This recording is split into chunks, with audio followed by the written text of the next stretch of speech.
Good morning everyone. बच्चों, आज हम पढ़ेंगे पत्र लेखन में अनौपचारिक पत्र।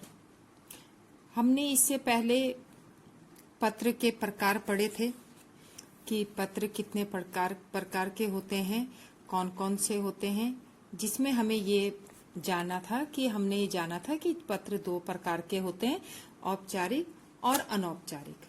ठीक है, तो ये पिछली वीडियो में आपको अच्छी तरह बता दिया था कि औपचारिक क्या होते हैं और अनौपचारिक क्या होते हैं। अब सबसे पहले हम औपचारिक पत्र क्या होते हैं उनके बारे में जानेंगे। शुभकामना पत्र आता है, इसमें आपका निवेदन पत्र आता है, अनुमति पत्र आता है, ठीक है, निमंत्रण पत्र आता है, नाराजगी पत्र आता है। आप किसी से नाराजगी दिखा रहे हो तो वो पत्र आएगा। सहानुभूति,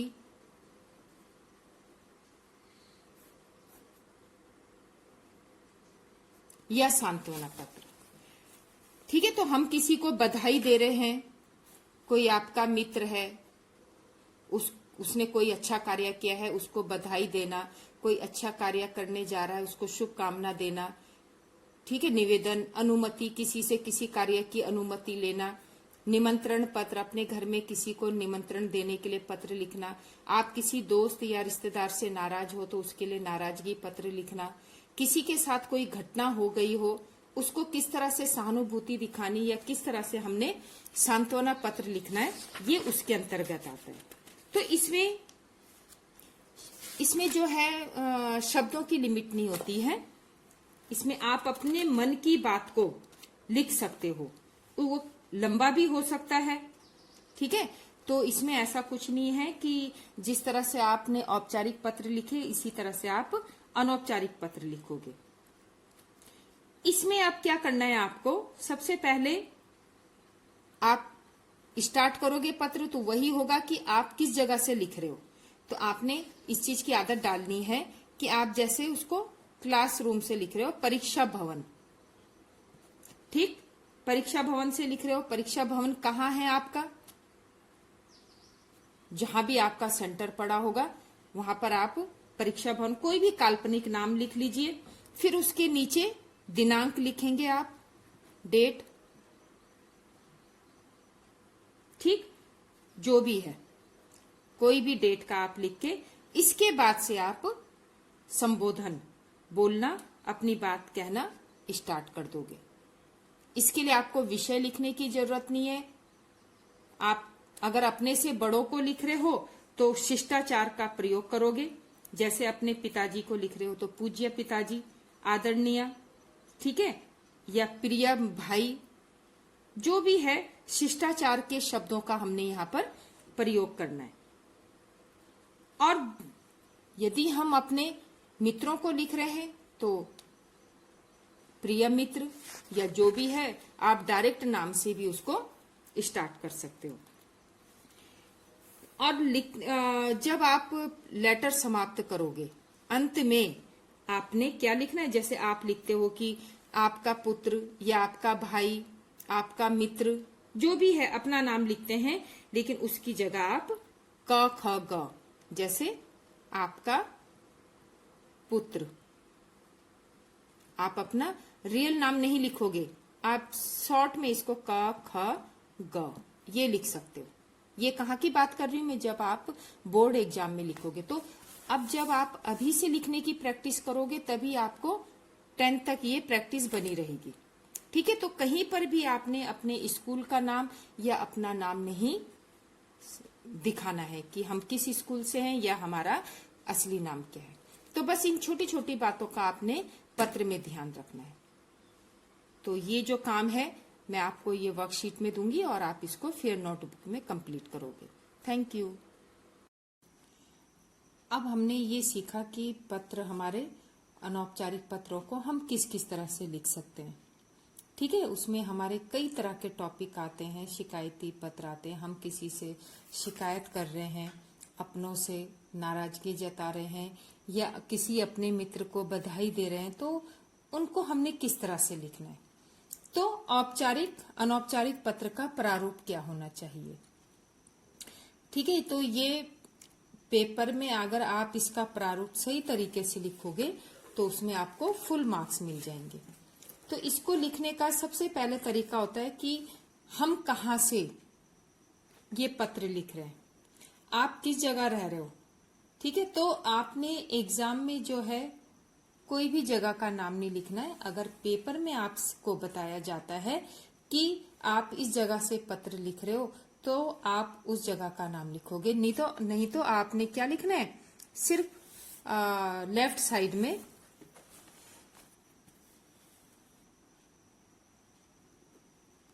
क ख ग नगर। ठीक है, अब जैसे आप जॉली ग्रांट में रहते हो तो आप जैसे लिख सकते हो आदर्श नगर जॉली ग्रांट। लेकिन ये मैं एग्जाम की बात कर रही हूं कि आपने एग्जाम में ये नहीं लिखना है आदर्श नगर जॉली ग्रांट, आपने लिखना है क ख ग। कोई भी इसमें काल्पनिक नगर आ सकता है। और देहरादून। ठीक, अब इसके बाद आप लिखोगे दिनांक। अब जिस डेट में आप पत्र लिख रहे हो उस तारीख को आपने लिखना है। बस ये आपका फॉर्मेट हो गया तैयार। इसका आपको 1 मार्क्स मिलेगा अगर आपने ये सही तरीके से लिखा। अब आप अपने मित्र को लिख रहे हो या अपने, जैसे आप अपने चाचा जी को लिख रहे हो, तो हम उन्हें कैसे संबोधित करेंगे। अब चाचा जी हैं तो उनके लिए हम लिखेंगे नेक्स्ट लाइन से आदरणीय, आदरणीय चाचा जी। ठीक है, इस तरह से हम उनको संबोधित करेंगे। अब सादर नमस्कार या सादर प्रणाम।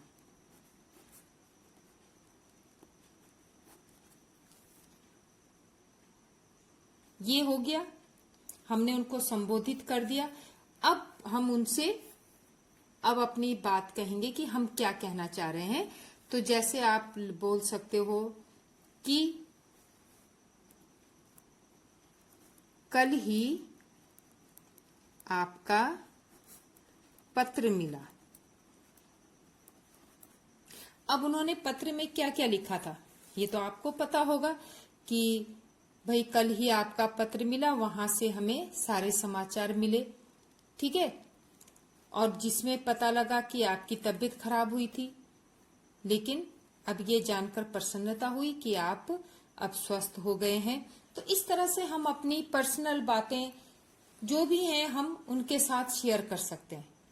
ठीक है, तो इसमें हम इसको थोड़ा लंबा भी पत्र को लिख सकते हैं। ऐसा कुछ नहीं है कि हमें इसे 50 शब्दों में ही कंप्लीट करना है, ये थोड़ा लंबा भी हो सकता है। तो हम उसमें अपनी पूरी मन की बात लिखने के बाद जब हम पत्र को समाप्त करेंगे तो आपका भतीजा, तो हम क्या लिखेंगे लास्ट में, आपका प्यारा भतीजा। इस तरह से हम लिख सकते हैं। जो भी आपका नाम है उसकी जगह आप क ख ग। कहीं पर भी आपका नाम शो नहीं होना चाहिए, आपका नाम नहीं आना चाहिए, इस चीज का आपने ध्यान रखना है। तो इस तरह से हम अनौपचारिक पत्र का प्रारूप तैयार करेंगे। इसमें हमारे बधाई पत्र आ जाते हैं। बधाई पत्र हम किसी को लिख रहे हैं तो सेम यही फॉर्मूला होगा कि हम सबसे पहले अपनी जगह का नाम डालेंगे, डेट डालेंगे और उसके बाद से हम पत्र शुरू कर देंगे। उसी तरह से किसी को शुभकामना देनी है, किसी से कुछ निवेदन करना है या सहानुभूति दिखानी है। ठीक है, किसी को किसी चीज की सूचना देनी है। हमारे घर में कोई प्रोग्राम है उसके लिए हमने निमंत्रण पत्र लिखना है, किसी से कोई कार्य करने की अनुमति लेनी है या किसी को कोई सुझाव देना है, जो भी हो, किसी से हमें माफी मांगनी है, तो ये सब चीजें अनौपचारिक पत्र के अंतर्गत आती हैं। तो हमने इनको अनौपचारिक पत्र की तरह लिखना है। ठीक है, तो आपने इस तरह से ये पत्र लिखने की प्रैक्टिस करनी है और मैं आपको कुछ पत्र के नमूने दूंगी जिसे आप अपनी फेयर नोटबुक में करोगे। Thank you. ठीक है, तो यहां पर जिन लोगों से हमारे क्या होते हैं, व्यक्तिगत संबंध नहीं होते, सॉरी मैं वहां पे थोड़ा मिस्टेक हो गई थी, जिन लोगों से हमारे व्यक्तिगत संबंध नहीं होते उन्हें हम औपचारिक पत्र लिखते हैं। जैसे ऑफिशियली पत्र हैं, किसी ऑफिस के लिए हम अपनी नौकरी के लिए आवेदन कर रहे हैं, स्कूल में प्रधानाचार्य को हम प्रार्थना पत्र लिख रहे हैं, तो इन लोगों को, या फिर हम किसी से शिकायत पत्र लिख रहे हैं, हमारे घर में बिजली नहीं आ रही है, पानी नहीं है, या सड़कों में गंदगी है, तो इस चीज की जो हम शिकायत करते हैं वे सब किसमें आते हैं, औपचारिक पत्र में आते हैं। तो उनको हम क्या कहते हैं, औपचारिक पत्र, जो ऑफिशियली होते हैं। और अनौपचारिक पत्र जिनसे हमारे व्यक्तिगत संबंध होते हैं। ठीक है, जो हमारे वो व्यक्तिगत संबंध क्या होते हैं, मित्रों के रूप में आते हैं, रिश्तेदारों के रूप में आते हैं, दोस्तों के रूप में आते हैं, ये सब क्या होते हैं, और अनौपचारिक पत्र के तहत आते हैं। इनके माध्यम से हम इनको अनौपचारिक पत्र लिखते हैं और इनको लिखने का भी तरीका बिल्कुल अलग है, दोनों को अलग तरीके से हम लिखते हैं। अब सबसे पहले हम देखेंगे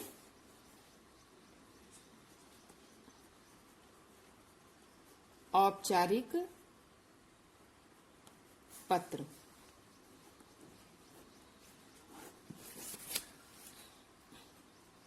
औपचारिक पत्र ये भी 3 प्रकार के होते हैं।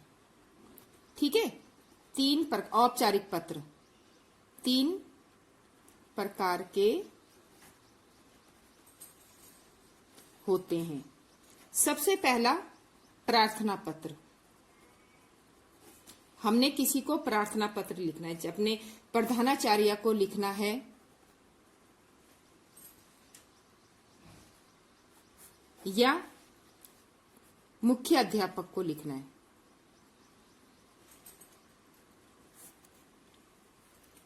ठीक है, या फिर हम नौकरी के लिए लिख रहे हैं,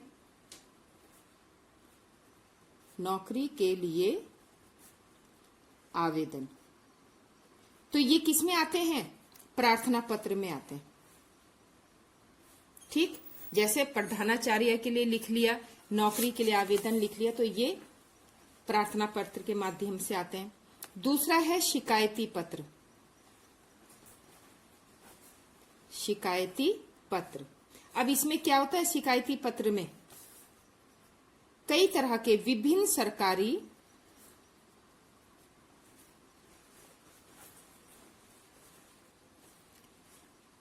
या अर्ध सरकारी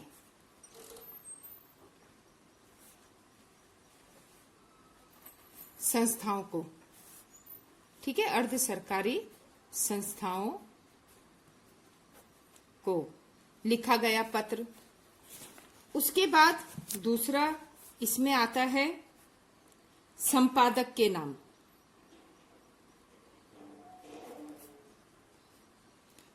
अगर हम किसी न्यूज़पेपर में अपनी कुछ बात कहना चाहते हैं तो हम उस अखबार के संपादक को कैसे पत्र लिखेंगे, ये उसके अंतर्गत आता है शिकायती पत्र।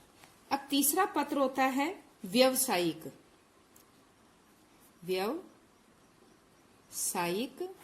पत्र।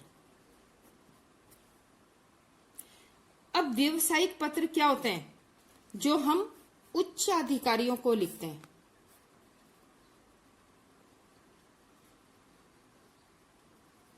उच्च अधिकारियों को लिखा जाता है, ठीक है। और ये अब जब हम इसमें लिखते हैं ना, व्यवसायिक पत्र लिखते हैं तो हमें इसमें कुछ महत्वपूर्ण बातों का ध्यान देना होता है। ठीक है, व्यवसायिक पत्र में दोनों ही आ जाते हैं, दोनों तरह के, प्रार्थना पत्र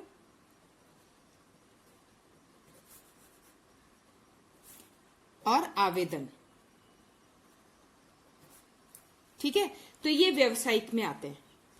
तो हमने सबसे पहले क्या देखना है कि अगर हम किसी सामान को खरीद रहे हैं या बेच रहे हैं, इसके लिए हम जो पत्र लिखते हैं उन्हें व्यवसायिक पत्र कहते हैं। ठीक, अब इसको हम लिखेंगे कैसे?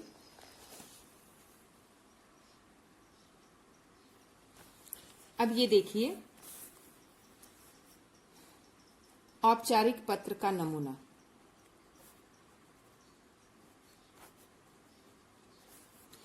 औपचारिक पत्र लिखने का क्या तरीका होता है?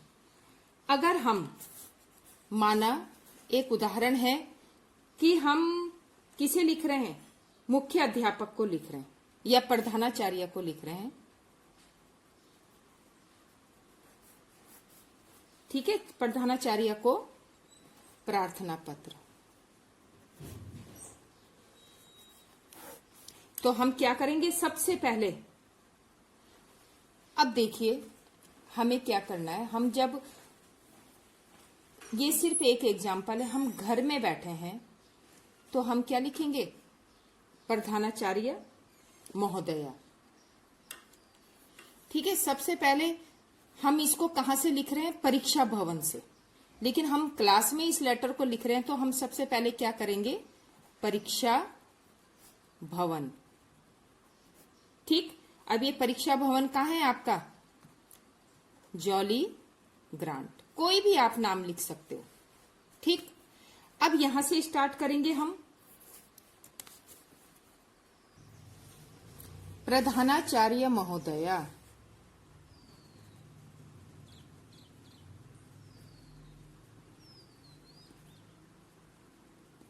महोदया। कौन सा स्कूल है? कोई भी आप, अब आप तो लिखोगे अपने स्कूल के लिए, लेकिन जब आप बोर्ड एग्जाम की परीक्षा दोगे, बोर्ड परीक्षाएं दोगे, तो वहां पे आपने स्कूल का नाम नहीं लिखना है, अपना नाम नहीं लिखना है। कोई भी आप अ ब स कर सकते हो, स्कूल। ठीक है, अगर ये ना होता तो यहाँ पे क्या था? आपके स्कूल का नाम आता। अब ये स्कूल कहाँ है आपका, तो उसको भी नहीं लिखना है, उसको भी काल्पनिक लिखना है। तो आप जैसे लिख सकते हो फरीदाबाद। ये एक उदाहरण दे रही हूं मैं, ये काल्पनिक नाम है, क्योंकि बोर्ड एग्जाम में आप सटीक एड्रेस नहीं लिख सकते। आप स्कूल का नाम नहीं लिख सकते हो, आप कौन सी जगह से लिख रहे हो ये आप नहीं लिख सकते हो। ठीक है, तो आप इसको, और अगर आप अपने स्कूल के लिए लिख रहे हो तो आप क्या लिखोगे? The horizon school, jolly grant, Dehradun. अब इसमें विषय, इतना आपने लिख दिया। इसके बाद विषय आएगा कि आपका विषय क्या है। ठीक, तो आप जैसे 2 दिन के अवकाश हेतु कोई पत्र लिख रहे हो, तो 2 दिन के अवकाश हेतु प्रार्थना पत्र। ठीक है, आप क्या है 2 दिन की छुट्टी लेना चाहते हो, उसके लिए आप पत्र लिख रहे हो, तो ये विषय लिखना जरूरी होता है। इसको अंडरलाइन कर दीजिए, क्योंकि जब कोई भी आपका पत्र खोलेगा तो सबसे पहले वो सब्जेक्ट क्या है, विषय क्या है, उसको पढ़ेंगे कि भाई क्या इनका कारण क्या है पत्र को लिखने का। तो ये विषय जरूर लिखना है, और ये विषय सिर्फ औपचारिक पत्र में आता है, ना कि अनौपचारिक पत्रों में। ठीक है, तो आप इसको लिखोगे और उसके बाद से आप महोदय। अब आप क्या बात कहना चाहते हो उसको आप पूरा यहां पर लिख दोगे। लेकिन ध्यान रखना है, मैंने उस समय स्टार्टिंग में बताया था, संक्षिप्तता, कम शब्द होने चाहिए। ऐसे नहीं कि आप अपनी पूरी कथा लगा रहे हैं, पूरी कहानी लगा रहे हो कि हम क्यों जा रहे हैं, कहाँ जा रहे हैं, किस लिए जा रहे हैं, जो भी है वो चीज लिखने की जरूरत नहीं। सिर्फ आपने सटीक रीजन जो है वो बताना है कि आपको ये छुट्टी क्यों चाहिए। बहुत कम शब्दों में आपने अपनी बात को पूरा करना है। फिर जब ये एंड हो जाए तो आप यहां पर लिख सकते हैं आपका आज्ञाकारी। शिष्य, बस जो भी है ये लिख के आप अपना नाम और क्लास, सेक्शन, जो भी है, डेट वगैरह लिख के आप इस पत्र को समाप्त कर सकते हैं। तो इन चीजों का आपने इस लेटर में ध्यान देना है कि हम औपचारिक पत्रों को कैसे करके लिखेंगे। ठीक है, ये हुए आपके औपचारिक पत्र। इसी तरह से आपके अनौपचारिक पत्र आते हैं, उसमें थोड़ा सा फर्क होता है। उसमें फर्क क्या होगा अनौपचारिक में? उसमें जैसे आप अपने मित्रों को लिख रहे हो, शुभ कामना संदेश दे रहे हो, बधाई पत्र लिख रहे हो, तो उसमें आपको शब्दों की कोई लिमिट नहीं होगी। ठीक है, उसमें आप अब देखिए अनौपचारिक पत्र में